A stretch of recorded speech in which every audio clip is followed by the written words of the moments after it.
cette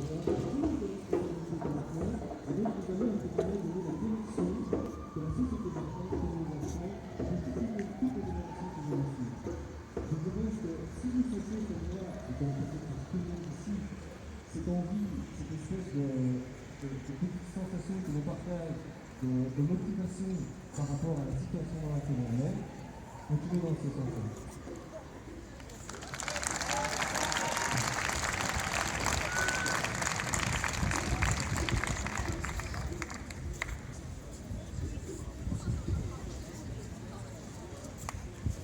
Bonsoir.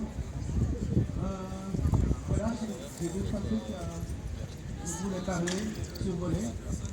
Et peut-être la première chose, c'est la démocratie. On se gargarise d'être en démocratie, d'être un pays civilisé, etc. Et en fait, partiellement, on est en démocratie. Le seul détail qui a l'air d'échapper à tous les gens qui ne sont pas ici ce soir, c'est que la démocratie, ça demande un engagement. Il faut suivre tous les jours ce qui se passe et prendre des décisions au moment de voter, par exemple, et exiger des comptes. En général, on signe un chèque en blanc et les partis élus font ce qu'ils veulent. Et bon, quelqu'un a parlé de sociologie tout à l'heure.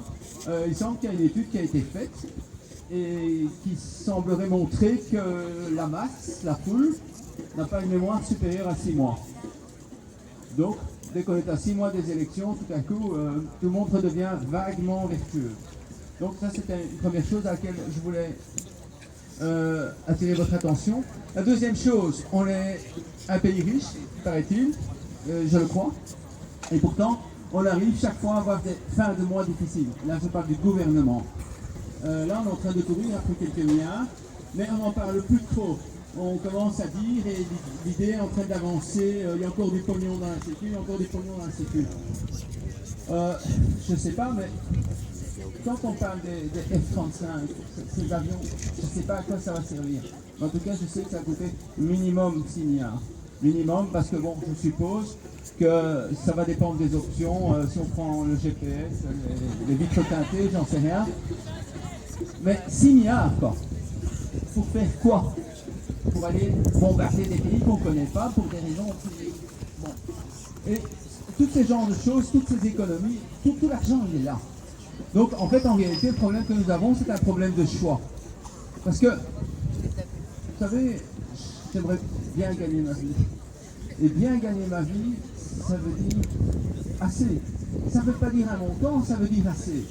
Et pour atteindre le assez, par exemple, je ne sais pas, est-ce que vous trouvez normal que vous devez payer les transports en public? C'est du service public, vous le payez déjà via vos impôts et puis vous payez un surplus.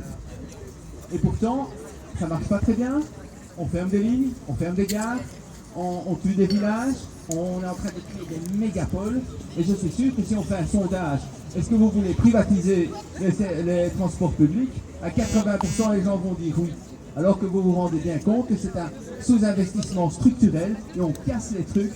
Et puis pour finir, c'est vraiment la population qui va exiger la privatisation de tout ça. Un autre exemple. Chaque fois qu'on privatise, la différence entre un service public et un service privé, c'est très simple. Le service public est destiné aux gens. Il n'y a pas de logique de gagner du pognon, il y a une logique de rendre service. Tandis que quand ça devient privé, la seule logique qui tienne, c'est de faire du pognon. Et il n'y en a pas d'autre. On ferme les postes, on ferme les banques. Moi, je pense que dans une certaine mesure, une banque, c'est un service public. Mais ça, vous savez que ça n'existe plus vraiment. Sauf quand les banques privées se cassent la gueule. Et là, le service public est là pour les sauver.